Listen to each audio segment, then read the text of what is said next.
Hello friends, welcome to our YouTube channel. In this video I'm gonna tell you about how to fix this fast boot problem in your Tecno smartphone. Before watching this video, if you have not subscribed to our YouTube channel, then subscribe to it and like our video. So let's start friends.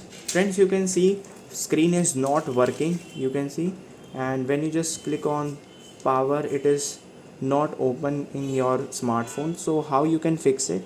By doing, you have to just press the volume button or power button, just long press it for 10 seconds like this, and when it vibrates it will be restarting.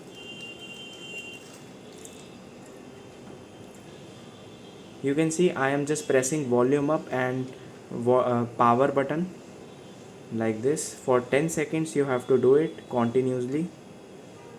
Now you can see it is turned off friends. Then it you can see